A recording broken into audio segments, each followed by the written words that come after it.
오늘 말씀은 이제 예수님께서 길에 나가시자 어떤 사람이 굉장히 급하게 달려와서 주님 앞에 무릎을 꿇고 앉으면서 시작되고 있습니다. 처음 뵙는 예수님 앞에 이렇게 주저없이 무릎을 꿇는 모습을 보면 이 사람이 예수님을 자기에게 좋은 가르침을 주실 수 있는 스승님으로 인정하고 찾아왔다는 것을 알 수 있는데요. 실제로 그는 달려와서 급하게 무릎을 꿇은 뒤에 예수님께 이렇게 질문했습니다. 선하신 선생님, 제가 영원한 생명을 얻으려면 어떻게 해야 합니까? 라고 말이죠. 말투와 태도가 참으로 겸손해 보이는 이 사람은 이후 예수님께서 이 사람의 이 사람의 질문에 대해서 율법을 잘 지켜라라고 예수님 말씀하시자 그가 어떤 대답을 하냐면 저는 스스로 율법을 어긴 적이 없이 살아왔습니다라고 대답을 합니다. 이후에 진행되는 대화를 쫙 보면 예수님께서 그가 자신에 대해 생각하는 것과는 참 다르게 실제로는 그렇게 살지 못했다는 것을 우리가 알게 되는데요. 그 예수님께서 어떻게 처음 본 이 사람이 그렇게 말과 다르게 율법을 지키지 못한 채 살았을까라는 것을 예수님은 어떻게 아셨지라는 것을 우리는 어떻게 알 수 있냐면 그에 대한 설명이 한 줄 나와 있는데요. 그가 토지와 재물이 많은 부자였다라는 그 표현에서 우리가 알 수 있습니다.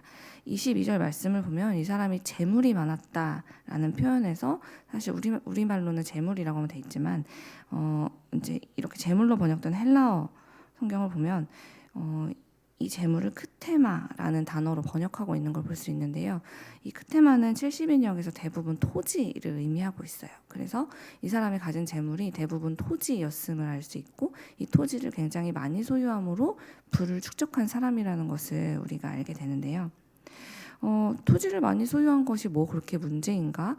예수님께서 왜 유독 그렇게 부자에 대해서 막 낙타가 바늘귀에 들어가는 것처럼 하나님 나라에 들어가기 어렵다라고 말씀하실 정도로 예민하게 반응하실까라고 의아하게 느끼시는 분들도 있으실 겁니다. 그런데 우리가 이렇게 이스라엘 사람들, 즉 이 유대인들의 가진 땅에 대한 인식, 즉 하나님이 땅을 바라보면서 율법을 어떻게 주셨는지에 대한 이해가 없이 말씀을 읽다 보면 하나님께서 23절부터 25절까지 예수님께서 이 부자에 대해서 계속 조심하게 하고 이들이 천국 가는 것이 참 어렵다는 말씀을 반복하고 강조하시는 이 구절들이 조금 이해하기가 쉽지 않습니다. 그런데 사실 예수님께서 이렇게 반응하실 수밖에 없었던 이유는 율법을 잘 알고 있고 잘 지키는 유대인들이라면 사실 이렇게 한 사람이 누군가보다 더 많은 땅을 소유하는 것이 율법에 의해 불가능한 것이 그들의 현실이었어요. 잘 떠올려 보면 하나님께서 이스라엘 백성을 출애굽시키신 이후에 가나안 땅을 얻게 하셨잖아요. 그래서 이들이 가나안 땅에 들어갔을 때 하나님은 각 지파와 가문에게 똑같이 땅을 공평하게 분배해 주십니다. 이들이 그들의 가문에 맞게 살아가기에 어려움이 없도록 각 필요한 대로 땅을 공정하게 분배해 주셨거든요. 그러면서 이후에도 누군가가 더 많은 땅을 독점하지 않도록 법적으로 토지의 영구 매매를 금지하고 임대만 허용하도록 법을 제정해 주셨어요. 아예 율법으로 이제 이런 땅에 대한 내용들을 정해 놓으신 것이 레위기 25장에 기록되어 있는데요. 토지를 매매하는 것은 못하고 임대를 해주되 임대해주는 기한까지도 하나님이 정해주시고 또 희년이라는 제도를 두셔서 그 때가 되면 임대했던 혹은 빌려주었던 아니면 잠깐 가지고 있었던 그 땅조차도 다시 원래 주인에게 돌려주도록 하나님께서 법으로 정해 놓으셨는데요. 하나님이 이런 땅에 대한 이야기들을 법적으로 정해서 백성들이 독점하지 못하게 하셨던 이유는 바로 이스라엘 공동체 안에 다시 노예가 생기는 일을 방지하기 위해서였습니다. 사람들이 그 각각의 사정으로 인해서 어떤 이제 빚을 많이 지게 되면 그것을 갚을 수 없는 상황들이 또 생기게 되고 그렇게 되면 그 빚을 갚기 위해서 자신들의 유일한 재산인 토지를 넘기는 일들이 발생하곤 하죠. 그런데 당시에는 농경사회였기 때문에 이 토지를 누군가에게 빼앗기고 나면 스스로 무언가를 자급자족할 수 있는 아예 구조 자체가 사라지는 거였어요. 그러면 결국 생계를 위해서 이 사람들은 땅을 더 많이 가진 사람들의 노예가 되어서 그들에게 일을 해주고 자신의 삶을 이어가야 되는, 그래서 가난이 대물림되고 더 힘들어지는 상황이 계속해서 필연적으로 발생하게 되는 것이었죠. 하나님은 이스라엘 백성이 이집트에서 참으로 오랜 시간을 노예 생활을 했던 것을 잘 알고 계셨고, 그 더 이상 노예로 살지 않게 해주시기 위해서 홍해 바다를 갈라가면서 이들을 출애굽시켜 주셨고, 또 40년이라는 긴 시간 동안 광야 생활을 통해서 그들 안에 정말 조상 대대로 뼛속까지 심겨져 있던 그 노예 근성을 씻어내 주셨는데요. 그 과정을 통해 하나님의 자녀답게, 하나님의 백성답게 자유인으로 살도록 하나님은 이들을 이끌어내셨습니다. 그런데 다시 이들이 시작되는 이 새로운 땅에서 새로운 자유로운 삶을 시작하게 된 이곳에서 누군가 다시 다른 사람의 땅을 빼앗아 독점하고, 그래서 그 일로 인해 누군가 가난한 사람이 다시 발생하고 그들이 결국 노예가 된다면 하나님께서는 그것을 기뻐하실 리가 없었죠. 그러니 하나님께서는 이들 사이에 그런 일들이 발생하지 않도록, 또 누군가가 누구의 노예가 되는 일이 생기지 않도록 그것을 막기 위해 아예 법적으로 토지의 매매를 금지하는 그런 제도들, 또 희년을 통해 다시 원래금 주인에게 땅을 돌려주는 제도들을 하나하나 마련해 두셨던 겁니다. 그런데 안타까운 것은 유대인들이 언젠가부터 이 율법을 지키지 않기 시작했다는 거예요.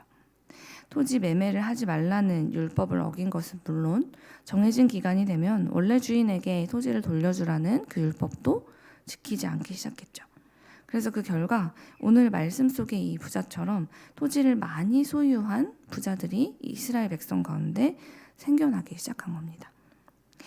예수님은 이렇게 토지에 대한 율법을 많이 위반하고도 저는 어렸을 때부터 그 율법을 다 지켰습니다 라고 정말 스스로 의심 없이 믿고 있는 이 부자에게 정말 하나님께서 왜 우리에게 율법을 주셨는지, 이 사람이 이토록 자랑스럽게, 저는 지금 자기를 지켜보는 사람이 굉장히 많잖아요. 예수님을 늘 따라다니는 사람들이 많이 있었기 때문에 사실 자기를 지켜보고 있는 사람이 너무 많다는 걸 알면서도 굳이 예수님 앞에 찾아와서 이렇게 무릎을 꿇고 저는 어릴 때부터 율법을 지키지 않은 게 없어요 라고 당당하고 자신 있게 말하는 이 사람을 바라보면서 예수님은 참 마음이 아프셨어요. 와, 자기가 이렇게 부를 쌓게 된 것이 어떤 율법을 어기고 여기까지 왔는지를 인지하지 못하고 있는 지금 이 사람들이 살고 있는 현실, 그리고 이 사람이 처하고 있는 현실, 이 사람이 바라보는 세상을 향한 눈, 이 모든 것들이 예수님의 눈에는 다 들어왔기 때문입니다. 그래서 예수님은 이가 그토록 자랑하고 있는 하나님의 율법, 나는 다 지키며 살았어, 어긴 적이 없어 라고 말하고 있는 이 율법을 하나님이 처음 주셨을 때 어떠한 목적을 가지고 이들에게 율법을 주셨는지에 대해서 가르쳐주고 싶으셨어요. 즉 율법의 진정한 의미를 가르쳐주시고자 했다는 것이죠. 그렇다면 율법의 진짜 의미, 율법의 정신이자 율법의 핵심은 무엇입니까? 바로 이웃을 사랑하는 것입니다. 하나님을 사랑하는 것이 아니라 어떻게 이웃을 사랑하는 거지? 라고 처음에 이 말을 들으면 여러분 의아하실 수도 있는데요. 예수님께서 지금 오늘 이 부자와 같은 질문을 하는 수많은 사람들을 만날 때, 특히 율법에 정통했던 율법학자가 어느 날 예수님을 찾아와서 같은 질문을 한 적이 있어요. 어떻게 하면 선생님, 우리가 영생을 얻을 수 있나요? 사실 이 사람은 자기가 누구보다도 율법을 잘 알고 있었고 이에 대해 예수님보다 자기가 잘 알고 있었다고 생각했기 때문에 그런 질문을 했었는데요. 예수님은 그 질문에 대해서 누가복음 10장 27절에서 이렇게 대답하셨어요. 제가 읽어드릴게요. 대답하여 이르되 내 마음을 다하며 목숨을 다하며 힘을 다하며 뜻을 다하여 주 너의 하나님을 사랑하고 또한 내 이웃을 내 자신과 같이 사랑하라 하였나이다. 이 말씀에서 예수님께서는요, 내 마음을 다하고 목숨을 다하고 힘을 다하고 뜻을 다하여 너의 하나님을 사랑해야 돼. 그것이 바로 영생을 얻는 길이야. 하지만 하나님만 사랑하는 것이 아니라 하나님을 사랑하는 만큼 그 사랑으로 내 이웃을 사랑해야 돼. 내 이웃을 너 자신을 사랑하듯 사랑해야 된다. 하나님과 이웃을 그렇게 사랑하는 것이 바로 영생을 얻는 길이야. 그리고 그것이 바로 율법의 핵심이라고 가르쳐 주셨던 것이죠. 그래서 예수님은 그때 그 대답과 동일하게 오늘 이 부자에게도 같은 대답을 해주신 겁니다. 너의 마음을 다하고 목숨을 다하고 뜻을 다하고 힘을 다해 하나님을 사랑하되 하나님을 사랑하는 데서만 끝나지 말고 하나님이 그토록 사랑하시는 너희의 이웃까지도 사랑하는 것. 거기까지가 영생을 얻기 위해 노력하고 영생을 바라는 이들이 지켜나가야 할 율법의 핵심이다 라고 지금 우리에게 말씀하고 계신 것이죠. 예수님께서는 그래서 이 부자가 어떻게 하면 영생을 얻을 수 있습니까? 라고 물었을 때 가장 먼저 율법을 지켜야 돼 라고 말씀하셨던 거예요. 율법을 따라 이웃의 토지를 빼앗아 그들을 가난에 빠지게 했던 그 삶을 멈추고 결국 이웃의 삶을 무너뜨리지만 나는 잘 사니까 괜찮아 라고 어느샌가 그들에게 무관심했던 그런 일들을 멈추게 될 때에 우리의 이웃들이 살아나게 되고 그러면 하나님이 기뻐하시게 되고 결국 우리에게 영원한 생명, 하나님의 나라가 임한다라는 그 당연한 이치를 잊고 사는 우리에게 예수님이 가르쳐 주신 것이죠. 사실 예수님의 이 말씀을 듣고 있었던 제자들도 예수님의 이 대답에 굉장히 놀랐습니다. 왜냐하면 그 당시에는 사실 지금도 그렇지만 많은 사람들이 재물을 복으로 여기며 살았어요. 그들은 율법을 잘 지키면 복을 받아서 하나님이 부자가 되게 해주신다라고 지금껏 믿어왔는데 갑자기 예수님께서 부자가 구원받는 게 낙타가 바늘기에 들어가는 것처럼 거의 불가능하다시피 어려운 일이야 라고 말씀을 하시니까 아니 저렇게 하나님께 큰 복을 받은 사람들이 구원을 못 받으면 도대체 누가 구원을 받을 수 있는 거지? 하는 그런 의문이 들어서 이들도 참으로 혼란스러워하고 있었죠. 하지만 예수님께서 하시고자 하는 그 핵심은 너무나 분명했습니다. 하나님을 사랑한다면 우리의 이웃들도 사랑하는 것. 그것이 바로 영생을 얻는 길, 하나님을 사랑하는 길이다라는 것이었죠. 사랑하는 여러분, 우리의 구원은요. 우리가 정말 예수님의 말씀을 마음에서부터 그리고 삶에 이르기까지 믿고 따라갈 때 우리에게 임하게 됩니다. 예수님을 믿는다는 건 우리를 위해서 예수님을 이 땅에 보내주신 하나님을 사랑하는 것이고요. 그리고 그 하나님의 말씀을 내 인생의 그 어떤 것보다도 가치 있는 것으로 여기며 그 말씀을 따라 산다는 것을 의미합니다. 그러니 우리가 하나님을 사랑하고 그래서 그분을 예수님을 보내주신 하나님을 믿고 그리고 우리를 위해 자신의 생명을 내어주신 예수님을 믿는다면 우리는 하나님이 가장 사랑하시는 사람들 즉 내 이웃들을 사랑하지 않을 수 없게 된다는 것이죠. 그리고 우리가 정말 예수님을 사랑하고 하나님을 사랑한다면 우리 이웃들이 힘들어하고 있을 때 그들의 아픔에 절대 무감각하게 살아갈 수 없다는 겁니다. 그리고 우리 이웃들이 슬퍼할 때 그들의 삶에 무관심할 수 없다라고 예수님은 지금 우리에게 이야기해 주시는 겁니다.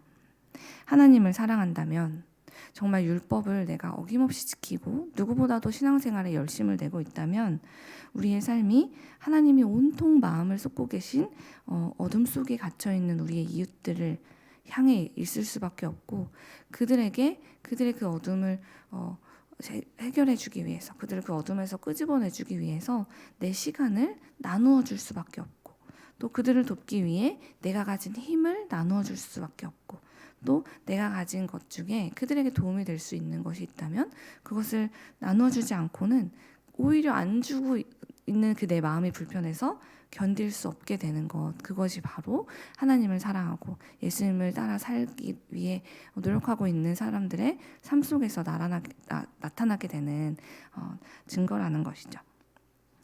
오늘 말씀을 묵상하면서 저 역시 저의 삶을 돌아볼 수밖에 없었습니다. 교회에서 누구보다도 많은 시간을 보내고 있고 또 하나님의 말씀을 누구보다 많이 전해야 되는 상황 속에 있지만 과연 나 또한 내 곁에 있는 이웃들의 아픔에 대해서 무관심하거나 혹은 무감각하게 지나친 적은 없는지를 돌아보지 않을 수 없었죠. 사랑하는 여러분, 혹시 여러분의 마음속에도 하나님께서 오늘 누구보다도 신앙생활에 열심을 내고 있는 나를 향해 지금 내가 하나님만 사랑하고 있는 것은 아닌지 하나님을 사랑하는 마음으로 그만큼 내 이웃을 돌보고 있는지 여러분에게 질문하고 계시다면 한번 나 자신을 돌아보는 시간을 가졌으면 좋겠습니다. 혹시 내가 지금껏 돌아보지 못했던 이웃이 있었던 건 아닌지, 혹은 지금 아파하고 내 도움이 절실히 필요한 이들이 여기 있다는 것을 내가 모르고 지나치고 있었는데 하나님께서 오늘 기도하는 가운데 보여주시도록 그것을 놓고 우리가 함께 기도하면서 더 이상 이웃의 한숨을 외면하는 일이 우리 삶 속에서 일어나지 않았으면 좋겠습니다. 우리가 돌아보지 못해서 어둠 속에 계속해 남아있는 이웃들이 없도록, 그런 가족들이 없도록 내 시간과 또 내 욕구와 내 물질을 주님 앞에 내려놓고 내가 가진 것을 기꺼이 나누면서 이웃을 살려내고 그렇게 하나님을 사랑하게 되는, 그렇게 하나님을 사랑하는 우리 삶 근처에 수많은 이웃들이 살아나는 역사가 일어나는 세상의 빛 이레교회가 되길 간절히 소망합니다. 기도하겠습니다.